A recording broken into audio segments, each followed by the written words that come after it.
Sudah belum? Nah, untuk minggu ini kita akan belajar mengenai derivatif. Derivatif. Apa itu derivatif? Derivatif itu artinya turunan ya. Kayak dulu pas SMA kelas 2 apa kelas 3 itu yang IPA. Kan belajar mengenai derivatif dan integral. Nah, derivatif itu artinya turunannya. Nah, kenapa dia disebut turunan? Nah, dia disebut turunan karena dia itu memang merupakan turunan dari suatu hal. Ya, jadi derivatif itu muncul karena ada hal yang lain dan derivatif itu merupakan turunannya. Contoh hal yang menjadi induknya integralnya dari derivatif, ya, berarti kan lawannya integralnya. Integralnya derivatif itu ya yang merupakan asal dari turunannya derivatif itu adalah biasanya kita menyebut komoditas. Ya, ini komoditas misalnya. Komoditas. Apa itu komoditas? Ya komoditas yang ada di pasar trading. Ya, komoditas itu adalah barang umum yang biasanya ada di pasar trading. Misalnya apa? Pernah ngintip pasar trading nggak? Kan jualannya kan macam-macam ya. Ada jualan gandum, ada jualan meteor, ada jualan coklat. Meteornya satu ke ladang coklat. Nah, terus kurang ya, nggak apa-apa ya. Terus berikutnya. Nah, komoditas-komoditas tadi itu merupakan komponen utama, maksudnya dia merupakan hal utama yang ada di trading. Oke. Nah, tetapi seringkali komoditas ini dia itu diciptakan turunan, ya. Jadi yang namanya apa tadi kayak gandum, kayak minyak bumi dan sebagainya tadi. Dan salah satunya nggak cuma komoditas ya, ada juga saham. Nah, seringkali itu komoditas ini sama pasar itu menciptakan turunan dari komoditas ini. Ya, turunan komoditasnya. Nah, ini disebut sebagai derivatif. Jadi derivatif itu dia bukan komoditas, tetapi dia suatu saat bisa berubah menjadi komoditas. Paham ya? Jadi saat ini dia masih berupa surat berharga seperti ini, berupa instrumen keuangan, ya. Tetapi dia masih belum merupakan komoditas. Dia bukan berupa jagung, dia tidak berupa kakao, dia tidak berupa besi, tidak berupa minyak bumi dan sebagainya. Tetapi dengan derivatif ini, ya, kita jadi mempunyai akses untuk membeli atau menjual komoditas ini. Bisa dipahami? Makanya dia disebut turunan, karena dia bukan komoditas, tetapi di masa depan, ya, hal ini, instrumen ini, dia bisa berubah menjadi komoditas. Bisa dipahami? Nah, makanya dia disebut sebagai derivatif. Ya, jadi dia bukan merupakan komoditas, tetapi dia bisa menjadi komoditas. Nah, derivatif ini dianggap di akuntansi ya, dia masuk kategori instrumen keuangan yang memiliki karakteristik pertama, dia ada nilai variabel yang mendasarinya atau qualifying itemnya. Jadi misalnya nih, derivatifnya nih misalnya nih, ini adalah hak untuk membeli minyak bumi misalnya, 60 hari lagi misalnya. Ya. Nah, di situ berarti ada variabel yang didasari apa? Harga minyak bumi, berarti ada nanti di sini. Dan di derivatif ini tadi biasanya harganya sudah tetap. Ya, jadi harga minyak bumi kan naik turun. Nah, tetapi kalau kita memanfaatkan ini, harganya itu jadi fix. Oh, berarti 60 hari lagi saya membeli harganya segini atau membeli harganya segini. Dia udah ada kepastian. Berbeda apabila kita tidak membeli menggunakan derivatif ini ya. Maka nanti kita jadi nggak pasti. Saya nanti beli harganya berapa sih gitu. Ya, itu manfaatnya dari derivatif. Dia itu bisa memberikan kepastian di tengah pasar trading yang harganya itu tidak pasti. Oke, nah jadi ada nilai variabel yang mendasari. Ini qualifying itemnya. Tadi contohnya kayak minyak bumi tadi ya. Nah, karena dia merupakan turunan, ya, dia bukan minyak bumi kan, dia bukan jagung, dia bukan saham, dia bukan apa namanya biji besi dan sebagainya. Maka derivatif ini harganya relatif murah karena dia merupakan alat bantu. Ya, dia merupakan alat bantu untuk membeli sesuatu. Ya, jauh lebih murah dibandingkan nilai komoditasnya. Oke, jadi ketika kalian mau trading terus mau nyari untung ya dari pasar trading ya, tetapi modalnya kurang banyak. Nah, kalian bisa membelanjakan ini untuk membeli untuk membeli derivatif ini karena nilainya lebih murah. Ya, karena dia kan sifatnya membantu terjadinya transaksi penjualan atau pembelian kan. Nah, maka alat bantu ini tentu harganya jauh lebih murah bila dibandingkan dengan komoditasnya. Oke. Nah, terus kemudian dia ada kadaluarsanya, ya. Jadi nanti, ini misalnya untuk membeli CPO, ya kan, paling lambat tanggal 31 Mei misalnya seperti itu. Nah, dia ada ada tanggal jatuh temponya. Jadi harus di-exercise atau bisa di-exercise sampai tanggal jatuh tempo. Oke? Nah, kenapa kok pasar itu menciptakan hal seperti ini? Ini untuk meminimalisirkan risiko. Nah, kira-kira kapan sih munculnya kok orang aneh-aneh bikin komoditas kayak begini? Derivatif kayak begini. Tahu nggak, ini munculnya tuh dari zaman VOC. Jadi ini transaksinya umurnya sudah tua. Umur derivatif. Jadi zaman dulu itu kan pasar rempah-rempah gitu kan, harganya kan juga fluktuatif. Nah, VOC itu menawarkan, ya udah, dia memperdagangkan ini, derivatif ini, ya kan, agar orang itu bisa membeli dengan harga yang tetap seperti itu. Itu sudah ada dari dulu aktivitas seperti ini. VOC-nya udah bangkrut ya. Terus diganti sama pemerintahan Hindia Belanda. Gubernurnya siapa? Dendels ya, jadi bahasa sejarah. Dendels ya, gubernur pertama itu siapa sih? Gubernur Hindia Belanda. Jadi selama ini Indonesia tuh nggak dijajah Belanda. Kita tuh cuma dijajah VOC. Dijajah Belanda ini setelah VOC bangkrut. Cuman kan sejarah itu disimplify ya ngomongnya ya. Kita 350 tahun dijajah Belanda. Udah gitu yang dijajah kan bukan Indonesia kan. Kerajaan-kerajaan yang ada di Indonesia zaman dulu. Udahlah jadi ngomongin begituan. Nah, ketika kita ngomongin derivatif ya, maka nanti kita kan sebagai akuntan kan akan dihadapkan, wah ini nanti nyatetnya seperti apa, akuntansi apakah yang kita terapkan untuk mencatat instrumen ini tadi. Sudah dapat gambaran belum instrumen ini tadi? Ya, wujudnya nanti instrumen derivatif ini itu ada yang namanya option, ada yang namanya forward contract, ada yang namanya future, ada yang namanya swap. Colok-colokin hidungnya pakai itu. Bukan, itu pakai B. Itu trauma saya, ya Allah. Pas sakit kemarin itu ada berapa kali, 20 kali saya dicolokin hidung saya. Sakit banget. Sakit. Untung ada genus ya.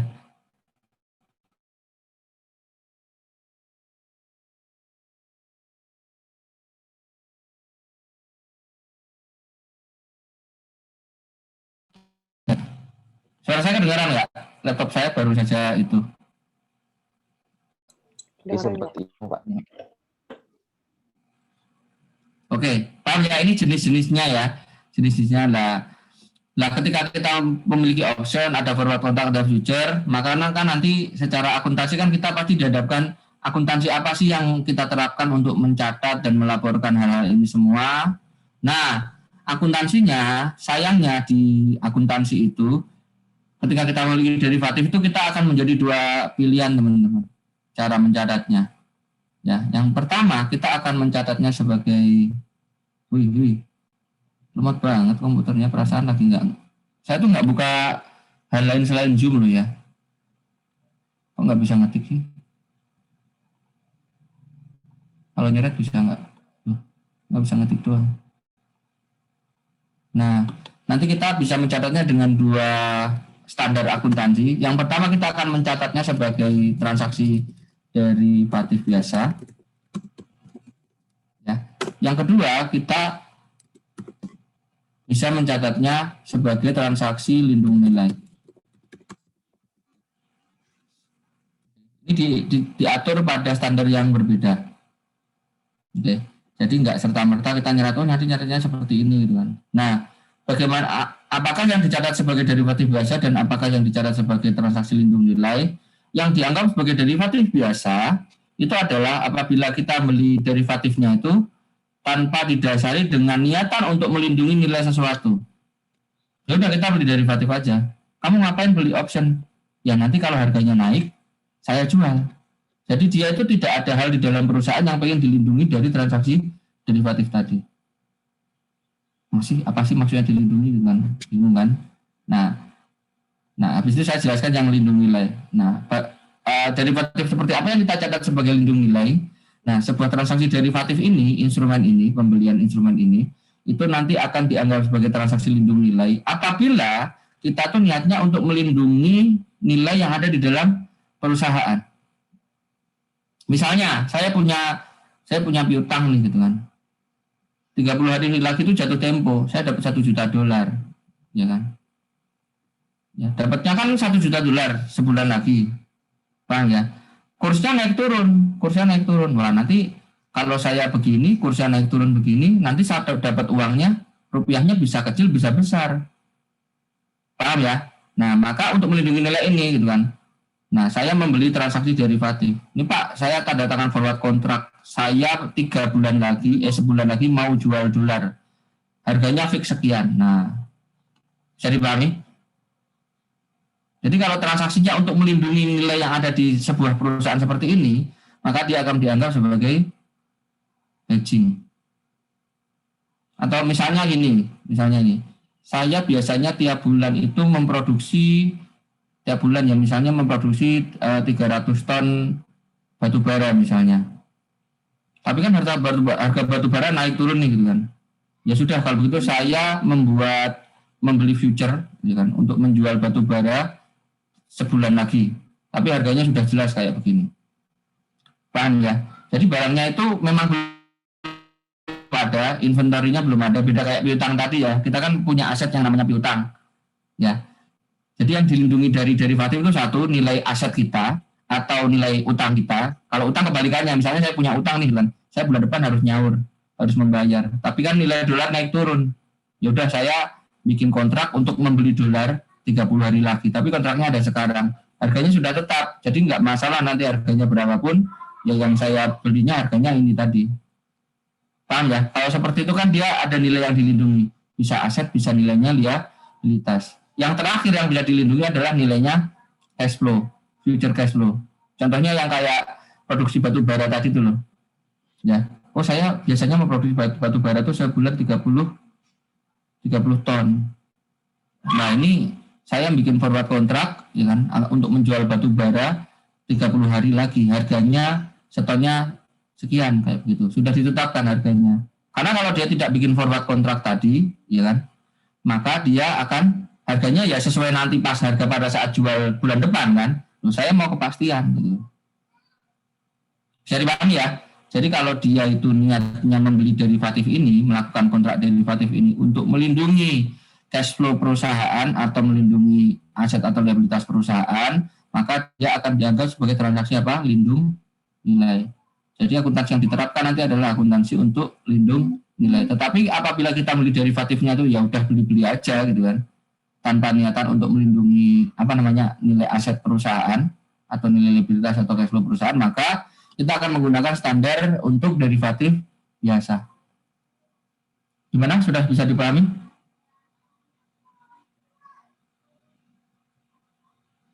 Bisa, Pak. Ya, bisa ya. Nah, jadi ini kompleksnya derivatif itu bisa dicatat dengan 2 metode. Dan sebenarnya yang kita ajarkan di sini itu adalah metode simplify. Yang kita sederhanakan sebenarnya. Prakteknya kalau ngomongin standar itu jauh lebih rumit. Tapi ini sudah cukup Pak untuk memahami artinya derivatif. Ya.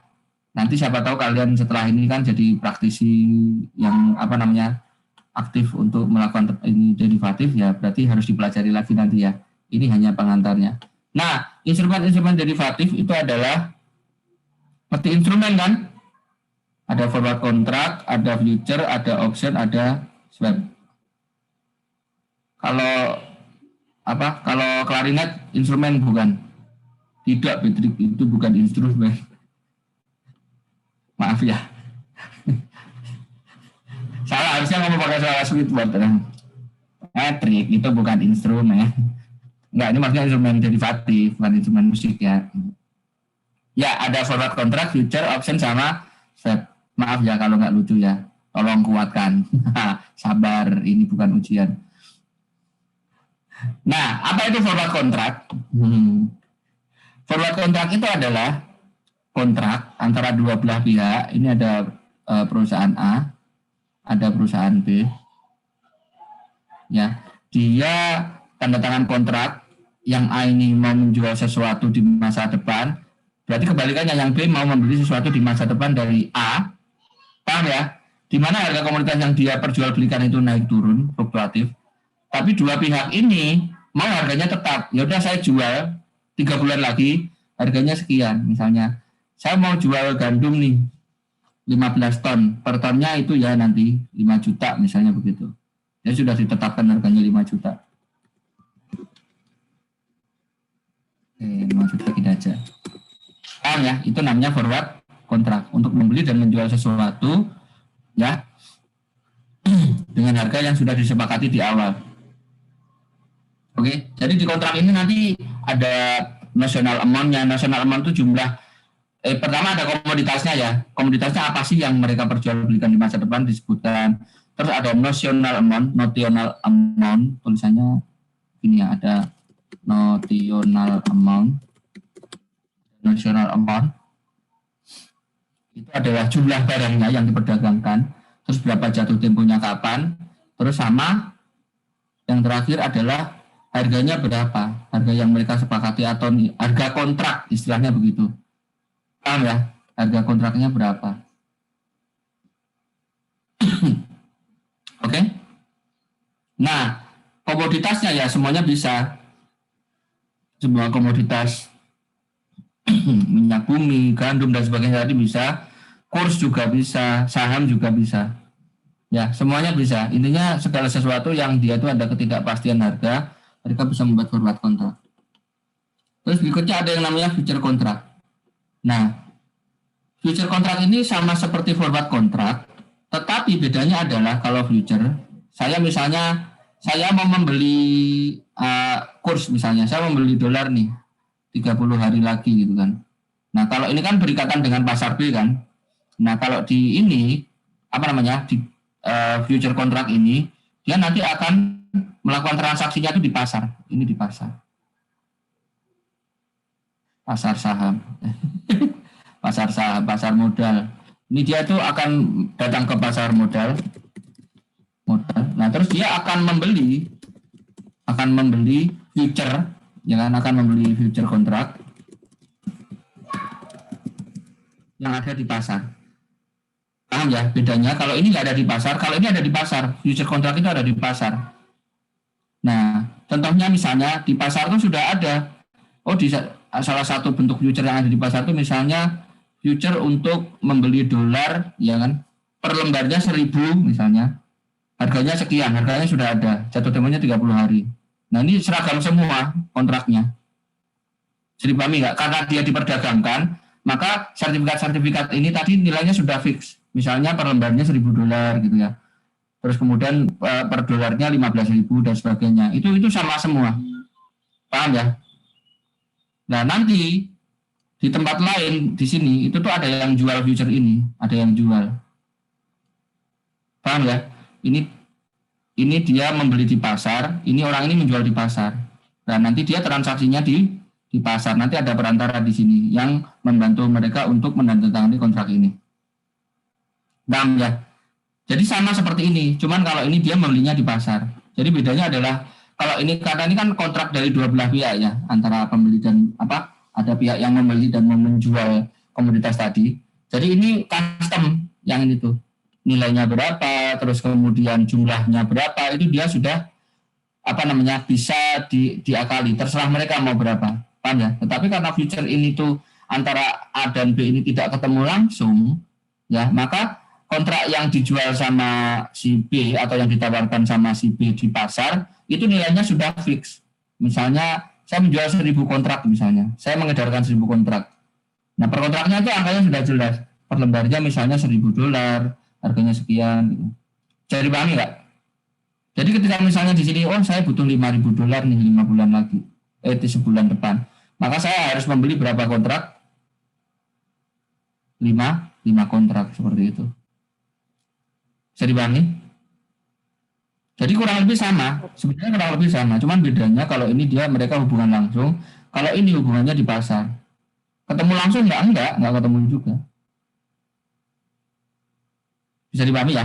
Nah, berikutnya option itu kurang lebih juga kayak future. Dia nanti hak untuk membeli dan menjual sesuatu. Paham ya? Jadi nggak cuma membeli aja ya. Kalau option juga bisa menjual. Future juga bisa menjual. Jadi yang jual di pasar tadi bisa kebalikannya ya untuk future ya. Misalnya kalau ini kan saya mau beli gitu kan. Nah, ada juga future itu di mana saya ini yang mengedarkan di sini adalah orang yang mau beli kebalikannya. Jadi di sini yang membeli future adalah orang yang mau jual. Itu juga ada. Nah, option juga begitu sama. Ya, option juga ada. Jadi hak untuk membeli atau menjual. Tapi bedanya adalah kalau option seperti namanya ya, ini tuh opsi. Jadi bisa kita batalkan. Ya, jadi suatu saat misalnya, kalau harga pasarnya ternyata lebih murah nih gitu kan, dibandingkan harga exercise-nya. Ya kalau gitu ngapain saya beli kontrak saya exercise kontraknya? Ya udah saya batalkan aja. Itu bisa. Kalau ini future ketika dibeli kontraknya bersifat mengikat. Sama seperti ini mengikat, harus diselesaikan. Paham ya? Forward kontrak, future sama option. Option sama seperti itu ya, dia kontrak juga, tapi kontraknya sama pasar tadi ya. Dia beredar di pasar gitu kan, optionnya. Itu adalah option untuk membeli atau menjual sesuatu. Ya, tetapi bedanya kewajibannya itu bisa dibatalkan. Jadi kita sebagai pemegang option itu memiliki kuasa ya untuk meneruskan transaksi atau membatalkan transaksi. Beda seperti future sama forward kontrak. Bisa dipahami? Oke, dulu di tingkat tingkat 2 sudah pernah belajar mengenai option saham belum? Udah Pak di Lankeu. Ya kurang lebih seperti itu, paham ya. Tetapi di sini optionnya bersifat lebih luas. Jadi yang di co-living asetnya, yang di underlying asetnya itu tidak cuma saham, melainkan juga bisa komoditas. Ini lebih luas lagi di sini. Paham ya? Namanya sama-sama optionnya. Oke, ini untuk lindung nilai itu. Nah, jadi untuk hari ini kita hanya belajar mengenai mengenai derivatif biasa ya. Untuk hedging atau lindung nilai itu baru kita pelajari minggu depan. Jadi ini saya skip dulu lindung nilai. Nah, sekarang kita belajar akuntansi untuk option. Nah, apa itu option? Ya tadi ya. Option itu kontrak perjanjian yang memberikan hak ya kepada pemegang optionnya untuk membeli atau menjual sesuatu. Ya, misalnya begini. Ini ada perusahaan A, ini ada perusahaan B. Ini pasar ya, ini pasar. Nah, ada pihak yang nanti itu berperan sebagai seller. Dia jual option. Nah, ya, berarti nanti lawannya ada pihak yang namanya buyer, pembeli option. Jaminan mutu dong, buyer.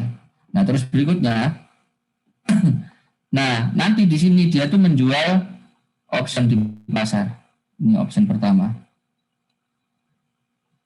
Nah, option yang pertama itu adalah hak untuk membeli komoditas. Namanya call option. Call option. Jadi misalnya si seller ini membeli komoditas menjual call option, paham ya? Terus kemudian saya membeli ini, si buyernya membeli. Maka yang memegang call option siapa? Buyer apa seller? Buyer. Buyer. Yang memegang sertifikat ini kan si buyernya kan. Nah, maka si buyernya nanti itu dia memiliki hak untuk membeli komoditas yang ada di sini. Misalnya ini hak untuk membeli membeli CPO misalnya. Ini hak untuk membeli CPO. Ya, untuk membeli CPO per lembarnya itu misalnya barel ya, Pak. CPO itu bilangnya apa sih barel? Ngarang aja saya ya. Per lembarnya ada 100 barel misalnya. Ya, per lembarnya 100 barel. Misalnya terus harganya jatuh temponya 3 bulan lagi, harganya misalnya per barelnya 1.000 misalnya. $1.000. Oke, per 100 barelnya $1.000. Maka nanti si buyer ini yang bacanya, saya jadi punya hak untuk call itu membeli, paham ya? Saya punya hak untuk membeli CPO ini dengan harga per lembarnya 100 barel dengan harga berapa? $1.000 per barel. Paham ya? Jadi suatu saat begini, suatu saat misalnya pas tanggal jatuh temponya ternyata harga CPO-nya itu 1.200. Sebaiknya opsinya ini saya exercise enggak? Iya, Pak. Iya, kenapa? Karena harga exercise-nya lebih murah.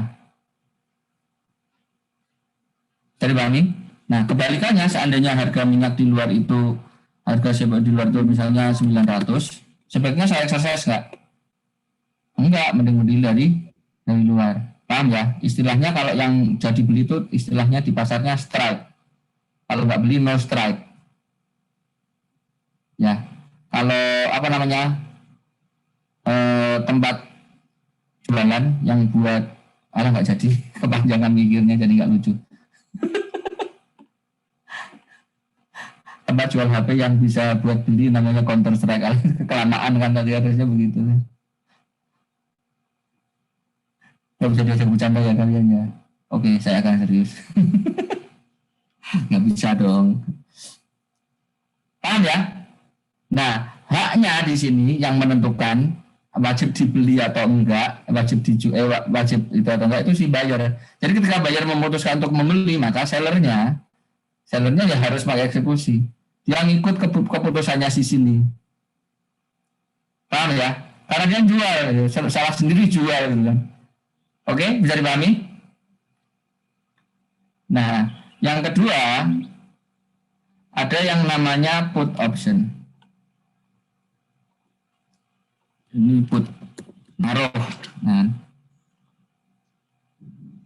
Nah, seperti ini ngomongnya. Jadi put ini adalah hak untuk menjual komoditas.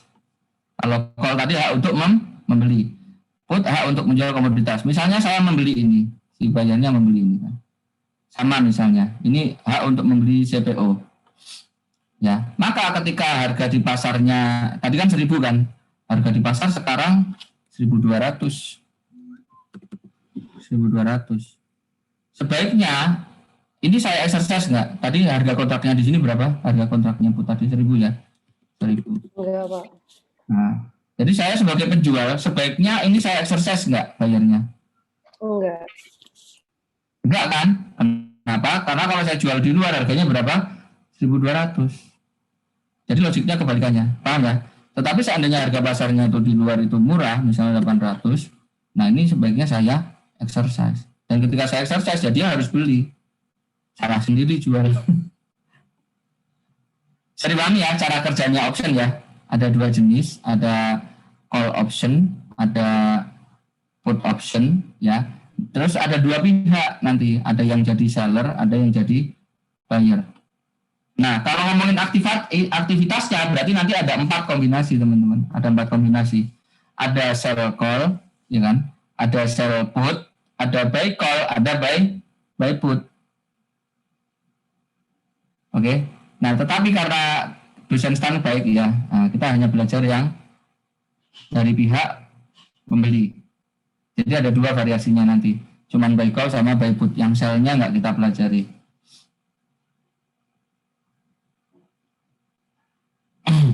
Oke, ada call, ada put. Nah, terus kemudian sudah ngerti ya nature-nya option ya. Jadi nanti yang menentukan apakah di exercise atau enggak berarti siapa? Bayarnya yang memegang opsinya. Kalau ini kan dia udah nggak pegang lagi kan dia jual. Oke, jadi opsinya ada di bayar. Nah, ada 2 jenis melihat dari tanggal penyelesaiannya. Ada yang namanya American Style dan European Style. Ya, American Style itu dia kan di option ini kan pasti ada tanggal jatuh temponya. Tanggal exercise tanggal sekian gitu. Nah, kalau American option dia itu bisa di-exercise kapan aja sebelum tanggal jatuh tempo. Oke. Sementara kalau European option tanggal jatuh temponya itu ya itulah tanggal exercise-nya gitu.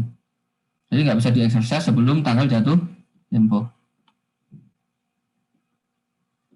Oke, bisa? Nah, contoh misalnya begini, ini ada sebuah perusahaan namanya PT Gulmis. Dia itu perusahaan yang jual beli gula. Dia beli gula dari produsen atau dari pasar, terus kemudian dia jual lagi, diejar ke toko-toko yang ada di pasar. Nggak penting ya. Nah, satu saat dia itu membeli option, ya kan? Haknya untuk membeli 2.000 kilo gula, ya, option untuk membeli. Berarti call option atau put option? call ya. Jadi saya membeli call option nih dengan si perusahaan ini. Hak untuk membeli sebanyak 2000 kilo gula. Total harga yang saya keluarkan untuk membeli option ini berapa? 1 juta. Maka per kilo optionnya itu harganya berapa? 1 juta dibagi 2 berapa? 500. Jadi harga optionnya, ya, option itu ada harganya karena dia sekuritas ya, sekuritas yang ada di pasar. Itu harganya 500 misalnya per lembar ya, satu optionnya 1 kilo. Ya sebenarnya nggak seperti ini, misalnya satu option 1000 kilo kan juga bisa. Misalnya ngarangnya, misalnya begitu ya, biar mudah meresapi. Oke? Nah, setiap option kita tuh jadi bisa membeli gula dengan harga berapa? 9.500 per kilo. Maka seandainya option nanti di exercise, si PT Guldi ini jadi akan membeli gula per kilonya harganya berapa? Pertama dia harga exercise-nya 9,5, yang kedua harga optionnya menjadi berapa? 10.000. Bisa dipahami ya? Menguntungkan nggak bagi PT Guldi? Ya bisa menguntungkan, karena kan harga gulanya misalnya fluktuatif seperti ini. Ya suatu saat harga gula 11.000 kan dia diuntungkan. Saya hanya keluar kos berapa? 10.000. Bisa dipahami? Nih contoh simulasi. Misalnya harga di pasar menjadi 11.000. Tadi kos kita berapa belinya tadi? 10.000. Berapa? 10.000. Seandainya ini kita exercise, ya kita untung apa rugi? Untung. Ya karena kita untung, atau teorinya begini ya, ketika harga pasarnya itu di bawah harga exercise, maka kita akan strike. Ya, istilahnya strike. Nah, ini harga pasar, ya jadi totalnya kita akan untung berapa? 2 juta. Oke. Berikutnya, seandainya harga pasarnya itu 9.000. Ya, kita tadi total cost-nya berapa? 10.000. Maka sebaiknya kita strike atau enggak? Tidak. No strike. Ya, jadi enggak kita exercise. Kenapa? Karena kalau kita exercise, maka kita akan mengeluarkan uang berapa? 10.000 dikalikan berapa? 2.000 kilo tadi ya. Nah, sementara kalau beli di pasar kita hanya beli 9.000. Jadi kita rugi 1.000 per kilo atau totalnya 2 juta nanti total kerugian kita. Paham ya? Tetapi kalau di strike ya, kalau di strike saya akan rugi 2 juta. Tetapi ketika saya tidak strike, ya, saya ruginya berapa? Ruginya hanya 1 juta. Ini rugi juta baru rugi 2 juta. Juta.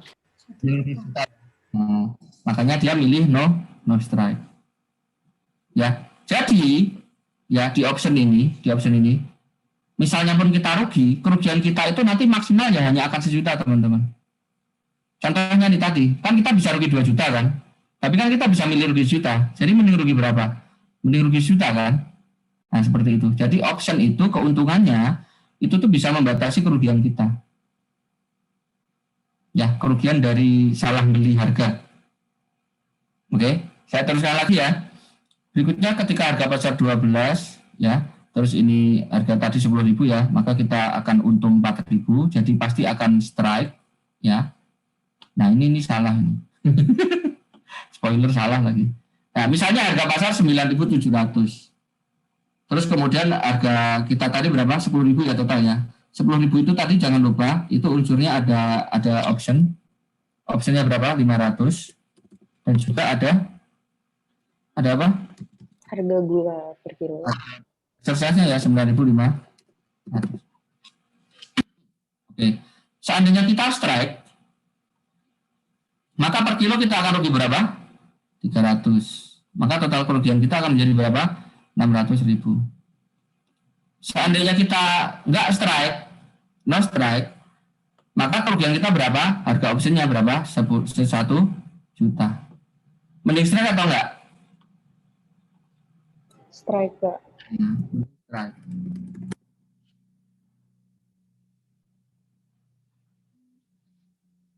Oke, jadi Bali. Jadi ini slide yang saya bagikan salah ya, yang ini ya. Nanti tolong diperbaiki.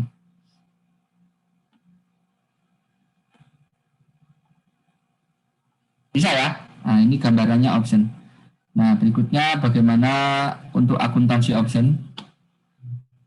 Misalnya PTX dia memutuskan untuk berspekulasi atas harga saham PTY. Ya. Harga pasar saham PTY itu sekarang 2.000. Di pasar harganya 2.000 ya.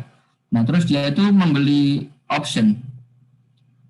Nah, tadi ada optionnya ada dua ya, ada put option, ada call option. Yang pertama dia membeli put option. Ini put option. Kita tulis di sini aja biar gampang bayanginnya ya. Yang put option itu harga exercise-nya berapa? 18.500.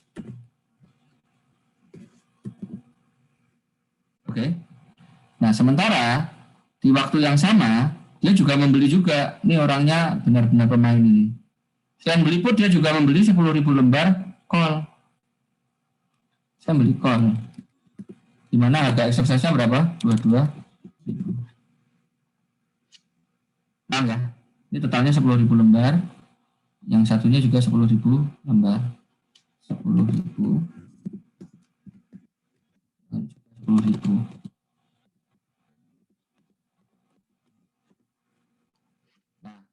Nah, ya, ini yang dimiliki sama perusahaan. Ya, dia beli put 18.500 di waktu yang sama, dia juga beli call 22.000, masing-masing berapa? 10.000 lembar. Bisa dibayangkan ya?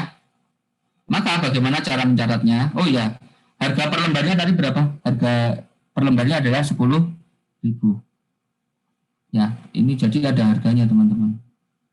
Jadi ini harganya masing-masing 1.000 ya, 1.000. Ini juga masing-masing 1.000.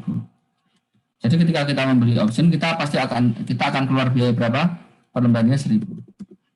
Oke, jadi di transaksi ini pertama kita pasti akan mencatat pembeliannya kan. Total yang kita keluarkan berapa? 10 juta. Yang ini berapa? 10 juta. Nanti kita akan menjurnal cash, kita keluar 20 juta, kita akan mendebit call option dan put option. Option ini kan dia tadi instrumen keuangan ya. Instrumen keuangan itu pasti dilaporkan di current asset. Enggak pasti sih, yang jangka pendek di current asset. Pasti jangka pendek kalau option, enggak ada yang jangka panjang. Oke. Nah, ternyata harganya itu menjadi berapa tadi? Harganya 25.000. Ya, ini untuk yang ini tadi ini yang call tadi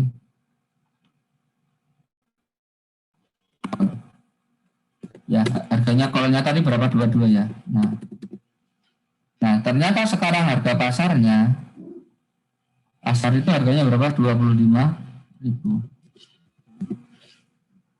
Oke. Nah, sebaiknya kita membeli ini atau enggak, strike atau enggak. Di luar harganya 25 loh. Kita beli enggak ini seharga 25? Nah, strike. Paham ya? Maka akan kita terjadi strike. Nah, ada dua cara dalam mencatat, ada dua jenis transaksi option. Ada yang penyelesaiannya nanti bisa menggunakan yang satu itu net settlement. Yang kedua ada yang namanya gross settlement.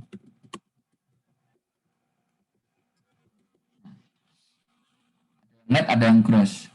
Net itu berarti kita cuma judi, dapat selisih duitnya aja. Ya, harga pasar berapa? 25. Harga option berapa? 22. Paham ya? Ya, berarti kita nanti akan dapat 3.000, udah selesai. Ini benar-benar kayak judi. Nah, sementara yang gross kita dapat asetnya. Kita dapat sahamnya kayak gitu. Oke, yang gross dulu ya yang bisa dibayangkan ya. Maka nanti saya akan mencatat ketika ini yang gross ya. Saya nanti akan mencatat saya memiliki saham seharga berapa? 25.000 tadi per lembar ya di pasar ya. Ini jadi pakai harga pasar. Total saham yang saya terima ada 10.000. Oke, jadi saya akan mendebit 250.000. Terus kemudian saya akan mengkredit gas seharga exercise price-nya. Exercise price-nya berapa tadi? 2.000 atau strike price-nya 22.000 ya. Maka total cash yang saya keluarkan 220.000. Dulu saya sudah membeli call option harganya berapa? 10 juta. Jadi total cash yang saya keluarkan atau total cost yang saya tanggung itu ada berapa? 230. Saya mengeluarkan cost 230 untuk memperoleh saham yang nilainya 250. Berarti saya untung. Untuk berapa? 20 juta. Jadi nanti akan mencatat gain on call option. Bisa dipahami? Nah, ini yang gross settlement. Jadi kita dapat barangnya. Nah, bagaimana yang net settlement? Kalau net settlement, nanti kita hanya dapat selisih keuntungannya saja kan. Kita untung berapa nih? 3.000. Ya, kita untung 3.000. Ada berapa lembar tadi yang kita beli? Ada 10 lembar. Maka kita akan dapat cash berapa? 3.000 kali 10.000. Kita akan dapat cash berapa? 30 juta. Kita dapat cash 30 juta. Ini yang net settlement ya. Cash 30 juta. Terus kemudian kita akan mengkredit call option 10 juta. Ya. Berarti gain on call optionnya berapa? 20 juta. Wah, ini benar-benar perjudian. Ya emang iya, trading kan judi. Ini Bapak malah ngajarin kezaliman pas puasa, ya elah nih, amanah kerjaan. Ya nanti jangan dituntut saya, ngajarin Pak ini loh. Oke, bisa dipahami? Terus secara fikih halal apa haram ya begini? Oh, bukan ahlinya saya. Saya bisa jawab, tapi kan saya bukan ahlinya di fikih muamalah. mending nanya ahlinya saja. Salah nanti tersesat kalian. Jadi anak buahnya Coki nanti. Mudah tersesat. Oke, sudah ya. Ada yang gross settlement, ada yang net settlement. Bisa dipahami? Saya. Nah, terus berikutnya ini transaksi pengayaan ini. Transaksi pengayaan. Di sini dari awal si Pak ini dia tuh transaksinya gross. Transaksinya net, tapi dia pengen punya sahamnya ini. Tapi pengennya net kan. Nah, berarti setelah dapat uang ini tadi, transaksi dapat uang ini tadi, ya udah tinggal beli saham aja. Itu nanti trading dulu pada cash 250. Atau sebaliknya, ada orang tuh transaksi awalnya gross, tapi dia nggak pengen beli saham, cuma pengen spekulasi doang, pengen dapat gain doang. Maka dia akan menjual kayak tadi, yang gross tadi kan. Terus sahamnya dijual. Berarti dapat cash dibalik ya ke trading securities. Oke, ini yang tadi, ini yang biasa. Bisa dipahami ya? Ini pengayaannya. Nanti siapa tahu pas baca-baca slide-nya loh. Ini apa ini? Ya udah saya jelaskan. Nah, bagaimana dengan yang put option tadi? Ya, kita punya put dengan exercise price berapa? Put 18.500. Harga pasarnya sekarang berapa? Harga pasarnya 22.000. Nah, kalau saya jual 25 deh. 25 ya, 25.000. Kalau saya jual dengan mengexercise option ini, ya, berarti saya akan rugi dong. Saya hanya jual 18.500. Paham ya? Sementara kalau jual di luar, saya jualnya 25.000. Maka untuk yang put dia no strike. Nggak strike ya. Jadi kalau nggak strike dan sudah kadaluarsa, maka jurnalnya put optionnya hangus, kita hapus di debit, di kredit. Debitnya adalah loss on put option. Oke. Jadi kalau loss seperti yang kita lihat, sebenarnya kalau kita exercise lossnya kan bisa besar banget ya. Per lembarnya lossnya berapa? 6.500. Tapi kan kita bisa menghindari loss ini dengan cara tidak di exercise. Paham ya? Nah, jadi keuntungannya put option itu, kita itu bisa membatasi kerugian. Kerugian jadi kita kunci di maksimal 10 juta. Ini kerugian kita maksimal segini.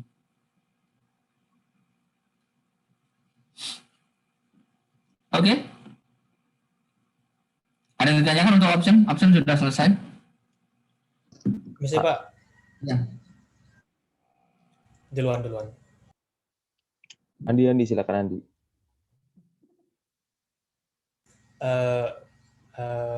Terus kan tadi udah dijelasin.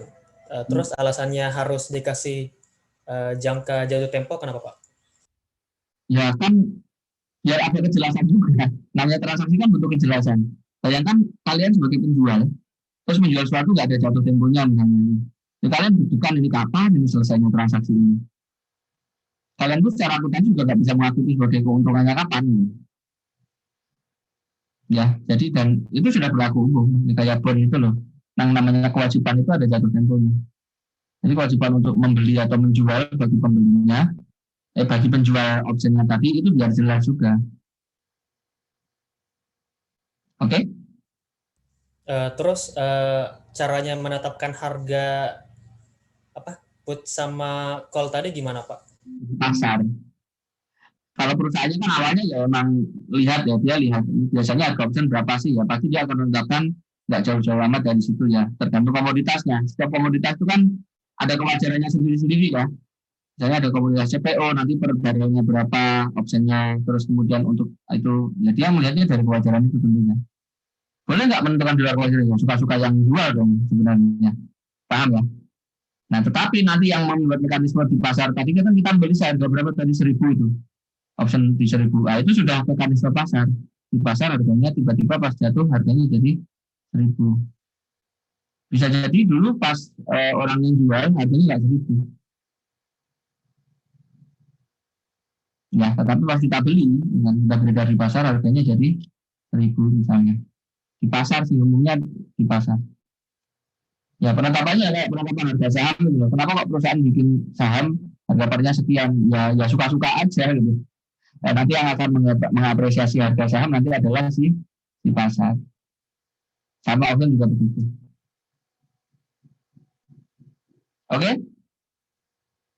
Makasih Pak. Ya. Gimana? Ada lagi namanya?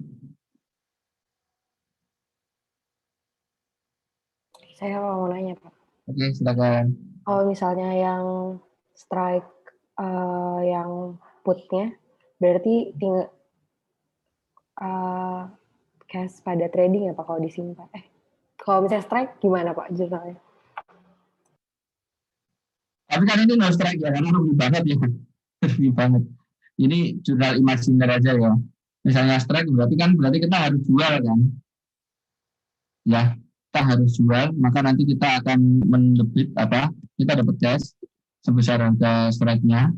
Strike-nya berapa? 18.500. Kita ngomongin per lembar aja ya. Berarti nanti kaliin 10.000 ya. 500. Nah, terus berikutnya nanti di sini kita akan menyerahkan trading securities ya, trading securities berapa? 25.000 ya. Terus berarti nanti akan ada loss. Lossnya berapa? 6.500. 500. Nah, tapi ada yang kelupaan. Sengaja sih. 6.500. Lengkap nggak ini? Belum. Kita belum memasukkan optionnya. Ya, put option. Berapa? Nah, nambah-nambah lagi nanti. 7.500. Ini per lembar. Paham ya? Masa mau kita loss 7,5? Dengan mending loss berapa? Mending loss 1.000 loh. Jadi no strike kesimpulannya. No strike. Nah. Kalian mending ini apa ini? Ini nggak strike kan? Nah, cuman rugi 1.000 lembar.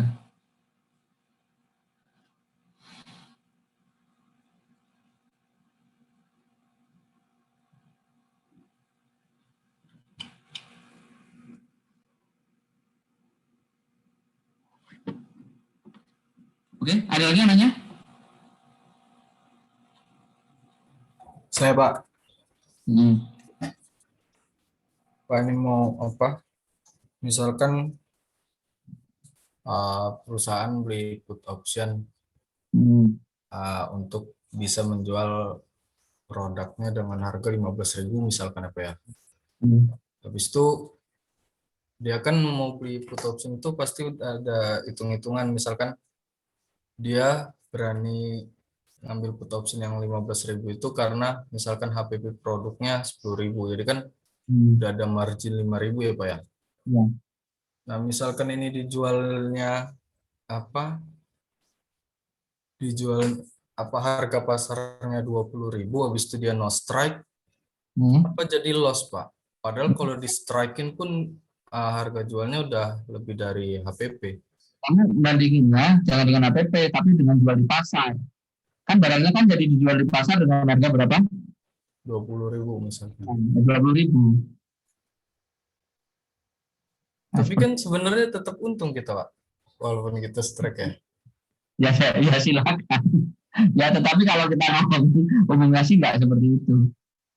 Ya kita bisa jual di luar karena kan yang ada di sini ya teman-teman ya, yang ada optionnya ini itu tuh komoditas.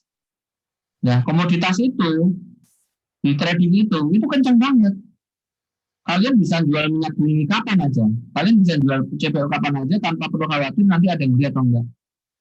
Seperti itu logik dasar yang harus kita sepakati bersama-sama. Paham ya? Jadi kita itu menjual di sebuah pasar trading ceritanya ini. Di mana ya asal kita taruh pasti dibeli gitu. Cuman ya itu tadi harganya nanti sama pasar bakal dinaik turunin seperti itu. Jadi ketika harga pasar segitu ya emang sekarang harganya lagi segitu. Paham ya? Jadi pakai logik yang itu. Jadi jangan kita ini enggak. Ini kalau kita jual di pasar, ya kayak minyak bumi tadi ya, ngapain kita eksekusi kontrak, ya, yang harganya cuma 15.000, padahal di pasar orang bisa mau beli kapan aja, harganya 20.000, ya pasti kita akan beli 20.000, seperti itu. Ya, seperti itu ya. Bisa disepakati? Irawan? Bisa, Pak. Oke, itu ya. Ada lagi?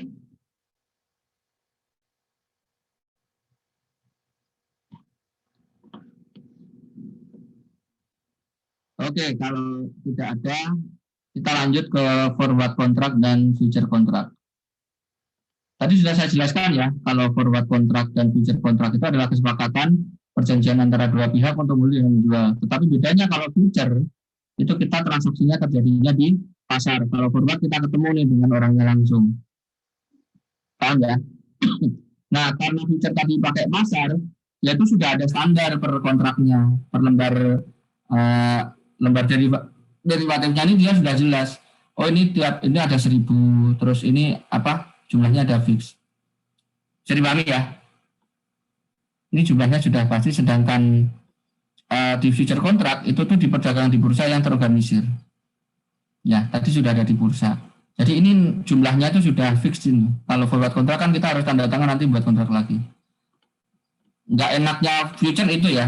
Misalnya begini, kita itu mau beli perak, ya harganya kita mau beli 110 ons di masa yang akan datang. Nah, ternyata di pasar perak, kan, setiap future-nya itu jualnya standarnya adalah 25.000 ons. Paham ya? Caranya begitu, padahal kita butuhnya 110. Maka opsinya adalah kita pasti tidak bisa memenuhi 110.000 ini. Kita hanya bisa membeli 3 atau 4, di mana jumlahnya cuma 100 on. Paham ya? 100 on. Terus kemudian kita bisa membeli 5. Ya, jadi nanti akan mau nggak mau kita membeli 125 ons. Paham ya? Jadi nanti ada namanya 10.000. Kalau yang kita membeli 4 kontrak kan kita cuma dapat 100.000 ons. Paham ya? Padahal kita butuhnya 10.000 ons. Berarti nanti yang 10.000 itu akan menjadi tidak terlindungi nilainya. Dia nanti belinya kita pasti pakai harga pasar. Paham ya? Sedangkan yang 100.000 itu pakai harga kontrak. Oke, istilahnya itu underhand. Yang kita beli underhedge. Yang kita beli itu lebih kecil dibandingkan yang kita butuhkan untuk hedging. Oke, sedangkan yang ini, yang 5 kontrak istilahnya overhedge. Yang kita beli kebanyakan.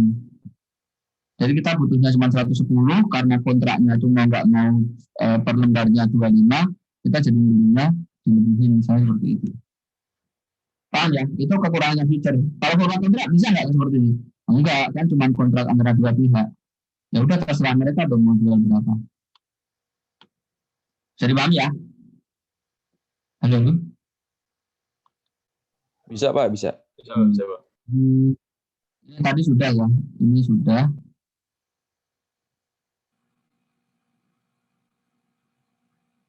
Bentar. Langsung transaksinya aja ya. Oke, transaksi forward kontrak.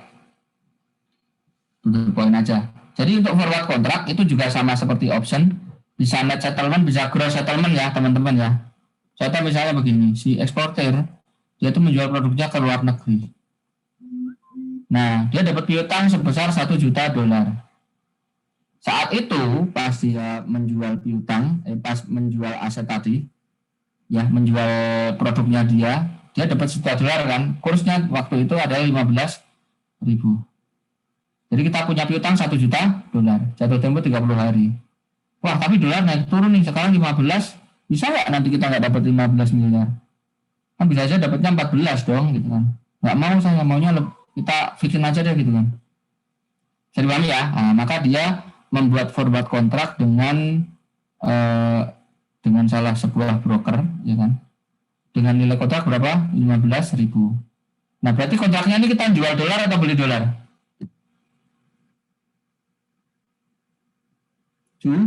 Jual. Saya mau jual dolar gitu. Seharga berapa? 15.100. Jadi paham ya? Karena saya punya dolar. Paham ya? Kalau punya utang kebalikannya. Oh, saya mau utang nih, punya utang 1 juta nih, mau jatuh tempo bulan depan. Wah, nanti kalau pas dolar mahal saya rugi dong gitu kan. Ya udah saya bikin kontrak. Berarti kontraknya adalah kontrak beli dolar. Ini kontrak jual dolar. Oke ya. Kontraknya itu nanti 30 hari. Ya, kontraknya 30 hari dengan harga 15.100. Nah, kurs ini disebut kurs apa? Kalau ini kan spot rate. Nah, ini namanya apa? Forward rate. Ya, ini forward rate namanya nih. Forward rate berapa hari? 30 hari. Jadi forward rate itu nanti juga macam-macam. Ada yang 15.100, ada yang 15.200, ada yang 15.050 mungkin. Paham ya? Tergantung harinya. Kapan dia mau di-exercise. Jadi pahami? Jadi yang namanya forward rate itu jangan kalian bayangin pasti segitu, enggak. Ada beda-beda. Sama-sama dolar kok forward rate-nya macam-macam. Iya, itu tergantung harinya. Jatuh temponya kapan. Semakin lama semakin mahal enggak? Belum tentu. Paham ya? Jadi semakin lama itu belum tentu semakin mahal atau semakin murah.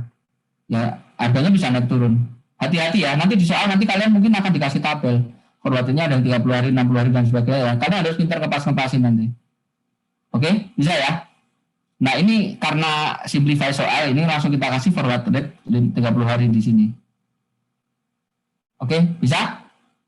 Jadi paham ya? Nah, ternyata setelah jatuh tempo, dolarnya itu menjadi 15.250. Sebaiknya saya jual dolar ini enggak? Iya, Pak. Ini loh, saya di kontraknya tadi cuma jual seharga berapa? Oh, enggak, Pak. Dengan tetapi kalau saya jual di luar harganya berapa? 15.250. Sebaiknya saya jual ke orang ini enggak? Strike enggak? Enggak. Kalau option, ya kita bisa no strike. Tapi kan ini bukan option, ini kontrak. Mau nggak mau, kita harus jual kurs harga berapa? 15.100. Paham ya? Ini bukan pilihan, ya harus kita selesaikan. Jadi paham ya?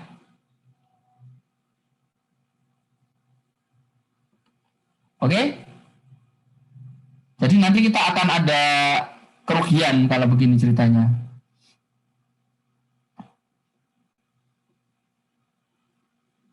Bisa dipahami? Kita rugi berapa ini ceritanya? Rugi berapa? Rugi 150 ya? Rugi 150.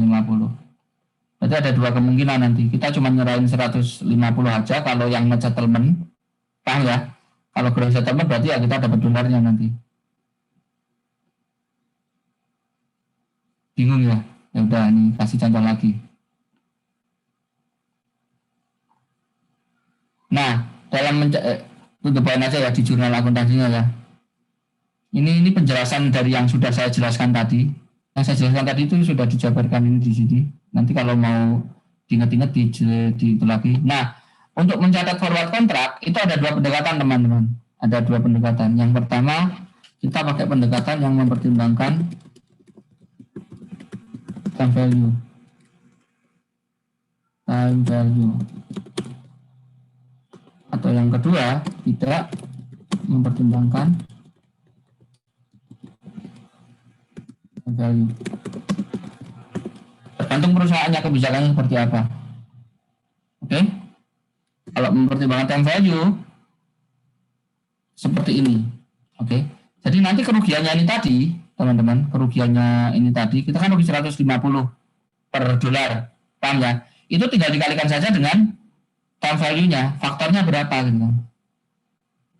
Oke, faktornya sekian, ya udah kita kalikan, maka nanti akan menjadi nilainya jadi lebih kecil. Oke, ini buat ingat-ingat rumus time value. Oke, tapi nggak serumit ini kok, sebenarnya nggak apal ini juga nggak apa-apa. Contohnya seperti ini, akuntansi forward contract. Ya, jadi nanti sebisa mungkin saya akan mengusahakan untuk usulnya di soalnya itu dijelaskan di sini forward kontraknya itu perusahaannya mempertimbangkan time value. Jadi di state dengan jelas di situ. Paham ya? Kalau nggak di state ya berarti kalian bisa milih dong, ngapain saya repot-repot dikalikan gitu kan. Tutupan aja ruginya 150 daripada 140 berapa gitu kan. Repot mikirnya. Oke, contohnya begini. Pada 1 Maret PT Exco itu dia mengikat forward kontrak dengan dealer mata uang asing untuk membeli 100.000 dolar. Nah, ini kebalikannya. Ini beli. Kita mau beli dolar. Kalau tadi kan jual. Paham ya? Ini sekarang saya mau beli dolar. Oke, kursnya pada saat 1 Maret ini saya tanda tangan kontrak. Itu kursnya sekarang berapa? 8.900. Nah, saya mau jatuh tempo nih, utang saya jatuh tempo tanggal 31 Mei gitu. Utangnya jatuh tempo tanggal 31 Mei. Oke. Nah, saya nggak mau nih kena fluktuasi harga. Makanya saya mau mengikat kontrak untuk membeli dolar ini tadi. Nah, kontrak rate-nya itu pakai kontrak yang ada di pasar. Forward rate-nya saat ini adalah berapa? 9.000. Ini forward rate berapa hari jadinya? 90 hari. Nah, ini forward rate 90 hari. Paham ya? Lalu, kenapa 90 hari? Karena kita mau membeli kontrak ini untuk pencairan tanggal berapa? 31 Mei. Nanti kalau misalnya kalian mau beli untuk cairan kan tanggal 30 April, ya nanti pakai forward rate berapa hari? 60 hari. Nanti ada rate-nya, ada tabelnya biasanya seperti itu. Ya, hati-hati ya. Hati-hati. Nah, terus berikutnya kita akan menjadi seperti ini. Pas menandatangani kontrak, kita keluar biaya nggak, teman-teman? Keluar biaya nggak? Nah, enggak kan? Enggak keluar biaya kan? Beda kayak tadi beli sekuritas kan, tanda tangan. Apa kita membeli surat berharga? Paham ya? Kalau ini kan kita kayak kontrak kan. Nanti kamu jual dolar ke saya ya. Udah gitu doang. Paham ya? Nah, maka karena tidak ada biaya di tanggal 1 Maret ini dia tidak ada transaksi. Dia tidak ada transaksi. Ada transaksi, tidak ada penjurnalan, maaf. Tidak ada jurnal, no entry di tanggal 1 Maret. Oke. Nah, berikutnya setiap akhir periode, ini ceritanya perusahaannya ini dia melaporkan laporan keuangannya bulanan ya. Jadi dia membuat jurnal penyesuaiannya itu tiap akhir bulan. Oke, bisa ya. Ini bulanan periode akuntansinya. Nah, maka perusahaan ini setiap akhir bulan dia harus menghitung nilai wajar dari kontrak ini tadi. Ya, cara menghitungnya adalah nilai wajarnya, nilai kontraknya tadi berapa. Oke. Nilai kontraknya, nah harga kontrak kita kan ekstraksinya 9.000. Kita bandingkan dengan forward rate saat itu, harga pasar kontraknya sekarang itu segini loh gitu kan. Kontraknya. Nah, saat ini 9.200 misalnya. Ini sudah tanggal 31 Maret ya sekarang ya. Nah, berarti kita lihat di sini, kita bandingkan dengan forward rate yang ada di tanggal 31 Maret. Untuk pencairan tanggal berapa? 31 Mei. Berarti forward rate berapa hari? Halo? 60, Pak. 60 hari. Nah, kalian harus nyari nih, forward 60 hari sekarang 9.200. Oh, kita beruntung nih, dulu sudah mengikat kontrak berapa? 9.000. Maka nilai wajar kontrak kita per lembarnya jadi berapa? 200. Paham ya, per lembarnya ini adalah 200. Per lembarnya berapa? 200. Nah, kita kalikan dengan jumlah dolar kita yang dikontrak, berapa? 100.000 ya. Lalu 200 kali 100.000 berarti berapa? Nanti 20 juta. 20 juta. Nah, 20 juta nanti baru kita kalikan faktor waktunya. Ya, kita kalikan, dibagi, kalau ini dibagi ya. Kalau ini dibagi. Kalau dikalikan berarti harusnya 0, kalau kalian lihat tabel bunga itu kayak begini, seper ini gitu. Jadi kan 0, oke, jadi 20 juta, ini saya tulis dulu ya. Ya, jadi ini totalnya kan jadi 20 juta. 20 juta. Nah, terus kita bagi dengan faktor waktu ini, ketemunya berapa? 19,843. Angka ini dapatnya dari mana? Ya, 18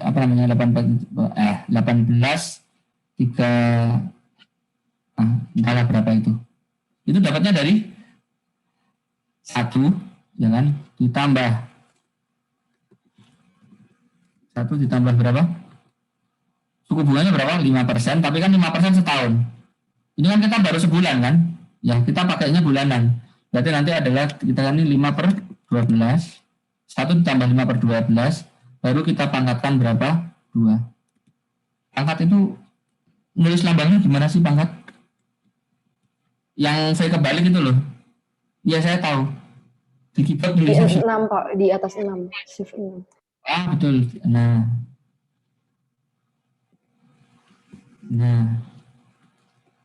Kok nggak muncul? Nah, begini ya. 15, ini pangkat 2. Kenapa? Karena 2 bulan lagi. Per bulannya kan 5/12. Paham ya? Nanti ketemunya sekian. Ini seper berarti kan. Berarti kalikan 20, ini ketemunya 19 sekian. Paham nggak? Time value yang single doang, masa lupa sih? Cuman sayangnya rumus ini tuh malah membuat kelihatan lebih rumit gitu. Padahal tinggal dikalikan time value of money doang gitu. Ya, intinya cuma 20 juta, ya kan? Kalikan ini. Oke. Ketemunya sekarang 19 sekian.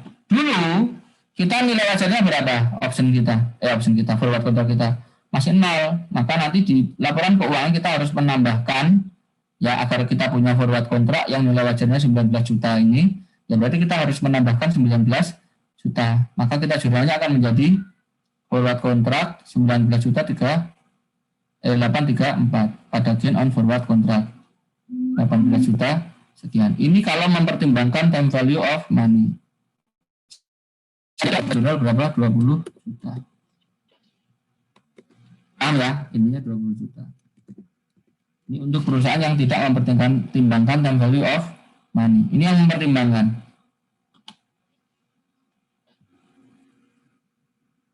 Gampangan mana ya? Gampang 20 juta lah.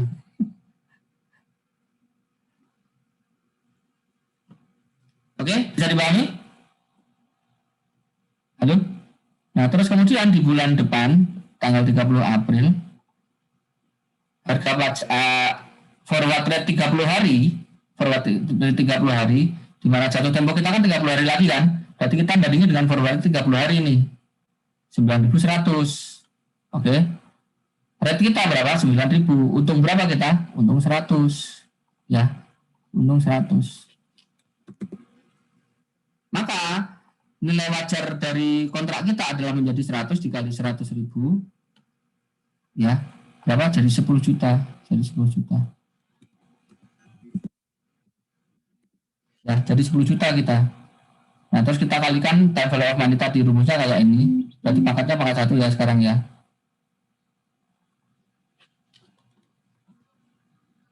Pangkat 1.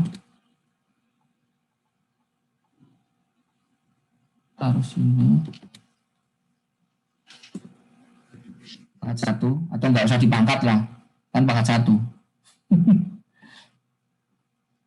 Oke, ketemunya nanti akan menjadi berapa? 9.958. Oke, nilai wajarnya sekarang 9.958. Di buku besar kita saldonya berapa?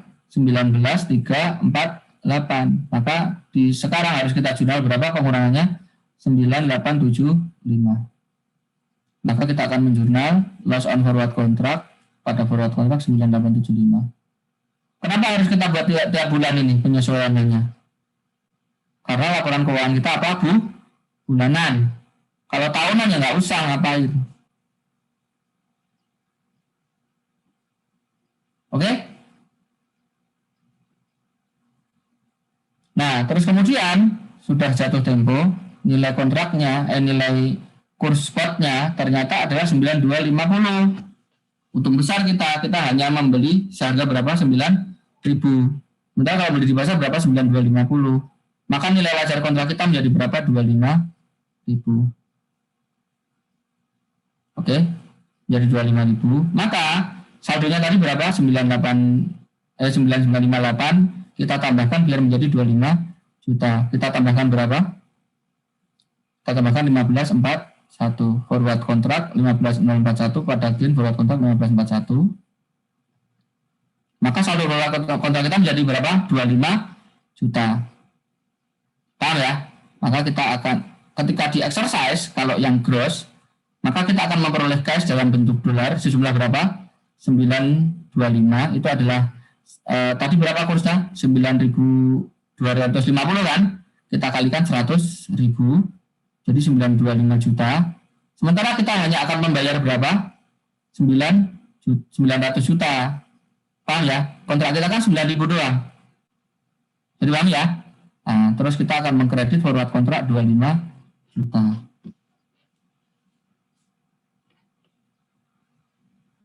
Ini yang gross settlement. Paham ya? Seandainya net, ya, maka kita akan seperti ini doang jurnalnya. Ini saya tutup aja. Cash 25 juta pada forward kontrak 25 juta. Jadi kita hanya akan memperoleh cash sebesar saldo forward kontrak di akhir periode tadi. Oh, tapi saya butuh dolar, Pak. Ya udah beli aja di luar. Cash 925 pada cash 925. Beli ini cashnya rupiah. Nah, kita akan dapat cash dolar. Oke? Bisa kan? Nah, bagaimana kalau tidak mempertimbangkan nilai uang, nilai waktu? Ya berarti tadi di 20 ya, di jurnal pertama ya. Pas ini nanti kita tinggal 10, ya kan? 10 juta. Ini sudah 10 juta ya. 10 juta. Berarti pas transaksi ini nanti jadi berapa? Cuma 15 juta ya. Ini jadi 15 juta. Nah, jurnal yang ini sama. Bisa dipahami nggak? Oke, forward kontrak selesai. Pas adzan. Habis ini future. Tunggu sebentar ya. Ambil meresapi.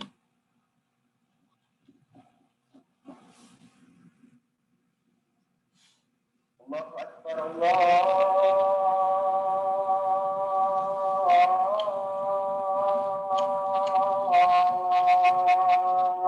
Akbar. Allahu Akbar, Allahu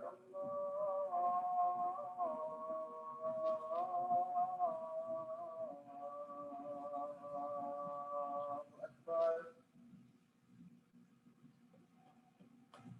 Asyhadu an la ilaha illallah.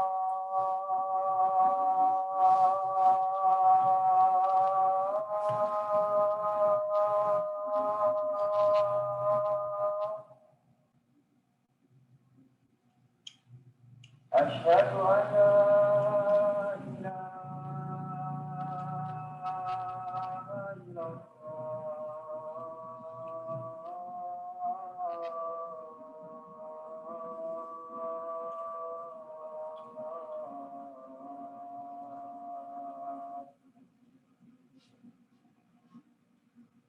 Asyhadu anna Muhammadar Rasulullah.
Oke, sudah belum?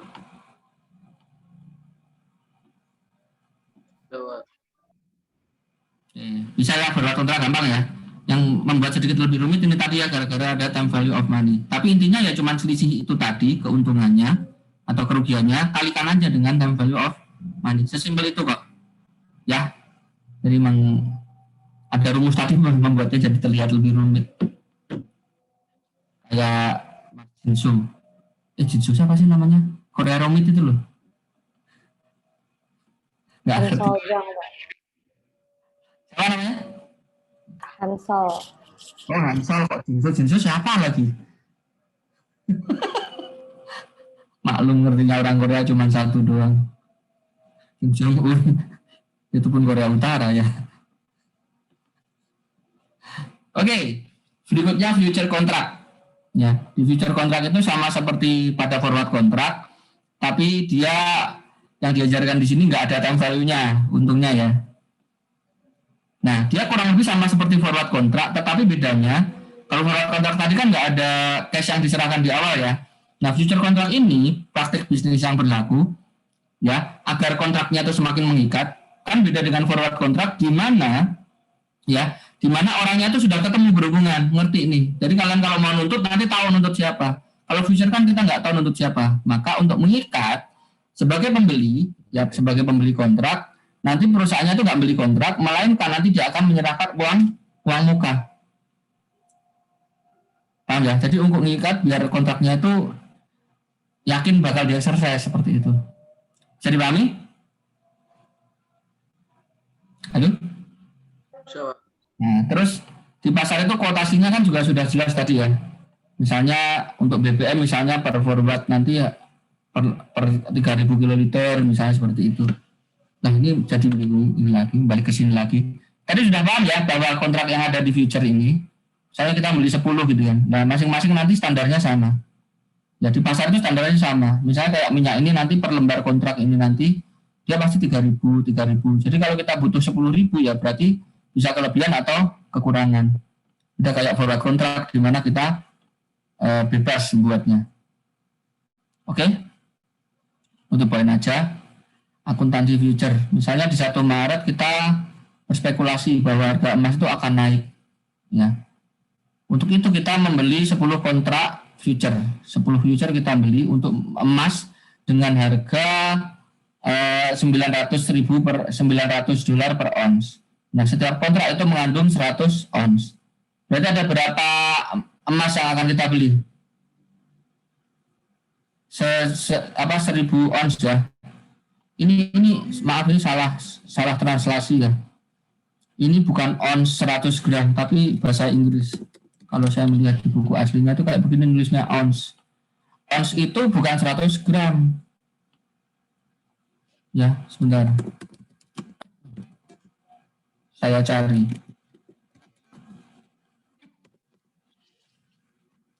Nah, 1 ons itu ada 28,34 gram. Ini nggak kayak onsnya Indonesia. Ini bukan kayak onsnya Indonesia. Indonesia kan onsnya ons, ONS gitu kan. Ini salah. Maaf saya salah transliterasi. Ini 1 ons itu sekian. Nggak tahu istilah imperial ini kayaknya. Kita kan pakai metrik ya. Oke, balik lagi ke laptop. Ya, kita Jadi pengetahuan umum aja doang sih. Ini once yang segini itu tulisannya, ya, itu segramnya 1 ons itu adalah 28,349 gram. Nah ini kita mau membeli 1000 ons berarti ya. Ada 1000 ons, 2 kilo sekian. Oke, di mana 1 onsnya harganya adalah 900. Oke. Nah, di sini kita harus menyerahkan deposit berapa? 10%. Maka per gramnya kan 900. Kita membeli per onsnya kan 900. Kita membeli berapa tadi? 1000, ya kan? 1000 ya. Jadi kita nanti totalnya akan bayar berapa? 900.000. 900.000, maka ditahan 10%-nya berapa? 90.000. Maka kita akan menjurnal margin deposit pada cash 90.000.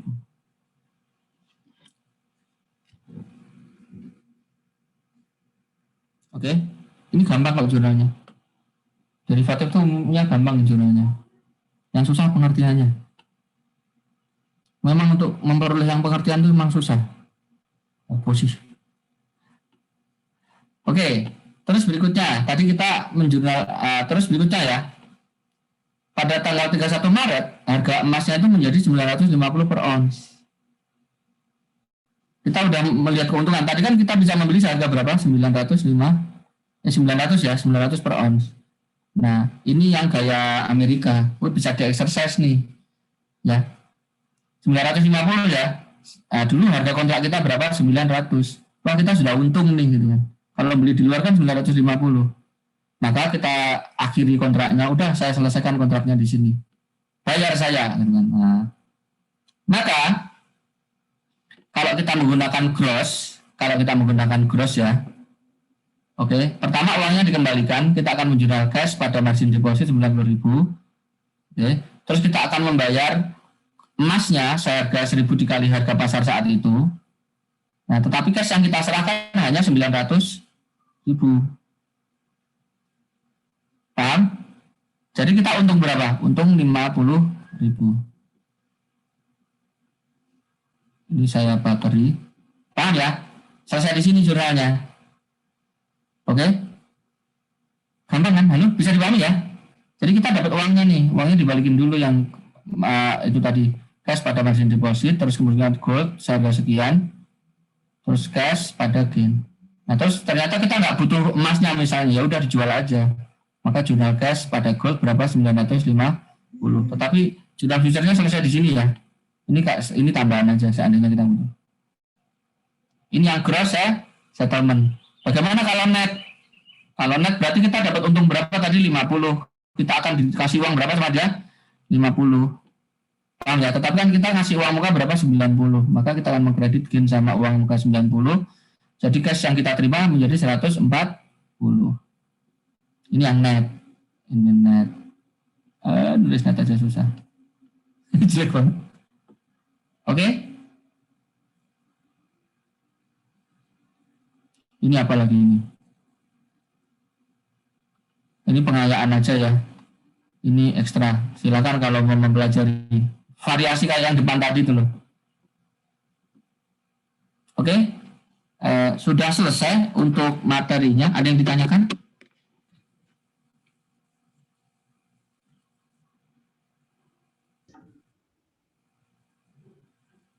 Pak. Ya. Berarti kalau net settlement tuh cuma perlu yang ini aja ya, Pak? Maksudnya kayak kalau yang tadi di atas kan setelah jurnal net settlement terus dibelikan lagi sahamnya atau dibelikan lagi dolarnya. Sebenarnya yang jurnal yang dibelikan lagi dolarnya itu nggak perlu kan, Pak, sebenarnya? Ini ekstra aja. Ini kan tadi saya makanya bilangnya seandainya dia nggak butuh ini terus dia mau jual ya kayak begini namanya. Tapi jurnal grossnya itu selesai di sini.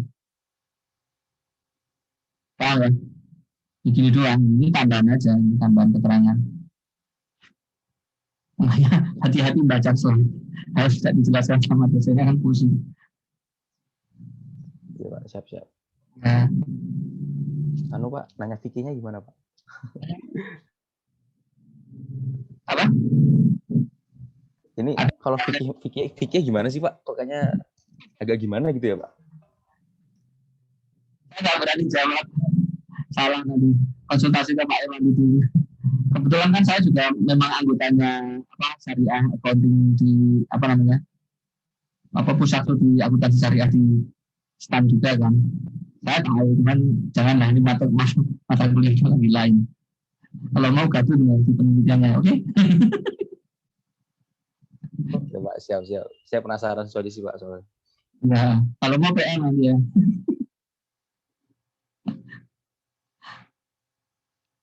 Ini kan materi kelas. Ya, yang diajari akuntansinya. Oke, ada lagi? Mohon izin Pak, Hmm. nanti kalau misalkan kami mengerjakan soal itu, kami harus menggunakan 2 cara ini atau nanti di soal sudah terstatement jelas gitu Pak, atau gimana? Penyelesaiannya pakai gross, penyelesaiannya pakai net, itu ada, di soalnya ada. Terima kasih Pak. Selama ini ada. Kebetulan yang buat soal adalah rahasia. Bapak, Siapa? Pak Bim, mohon izin Pak, sama mau tanya materi terkait TM kemarin boleh nggak Pak? Ya, silakan, mumpung sudah selesai.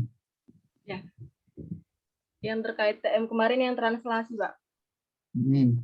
Nah itu kalau misalkan kami disuruh mengerjakan kertas kerja setelah konsolidasi itu Pak, itu kan kami harus mengisikan saldo awal sama untuk yang jurnal sesuai sama jurnal konsolidasi itu ya Pak. Nah kemarin itu saya nemu yang di soal tugas soal 3 itu RE-nya itu beda Pak, RE yang awal sama RE yang setelah ditranslasi dengan kurs itu. Nah kalau udah kayak gitu itu jurnal konsolidasi yang untuk eliminasi investment itu RE-nya itu pakai RE yang awal atau RE yang sudah dikonsolidasi itu Pak? Yang udah ditranslasikan. Jadi RE-nya itu tidak langsung dikalikan ya untuk tahun berikutnya ya. Jadi untuk yang tahun pertama itu memang pakai historical, tahu ya. Untuk RE awal tahun kedua ya itu akan menjadi sama seperti yang di soal tahun pertama.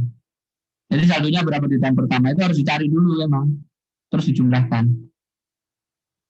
Agak rumit soal RE transaksinya. Jadi dia tidak bisa pakai langsung dikalikan dengan saldo berapa.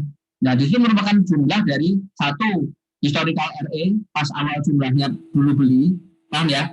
Ditambah lagi dengan historikalnya RE penambahan dari tahun pertama. Jadi pahami nggak? Pas tahun pertama itu kan kita kan bikin laporan laba rugi. Nah itu yang nambah RE berapa? Nah, itulah yang kita tambahkan di saldo RE. Jadi hitung lagi kita memang harus ada perhitungan sendiri. Di bukunya Bu In ada kok dijelaskan. Baik, berarti nggak bisa langsung dikalikan sama kurs gitu ya Pak? Bisa langsung. Oke, siap. Terima kasih Pak. Nah. Mudah-mudahan nggak tahun kedua ya nanti ya. Saya berharap tahun pertama aja. Males kalau harus ngakalin nilai. Udahlah lulus semua ya. Pusing saya kalau kalian nggak lulus nanti runtut lagi ya lah. Lulus lah, ayolah lulus ya.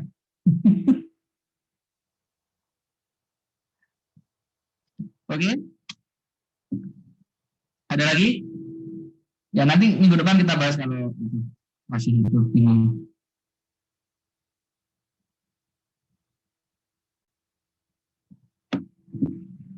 Halo. Kalau tidak ada, saya selesaikan di sini kuliahnya. Sebelumnya nyalakan dulu kameranya.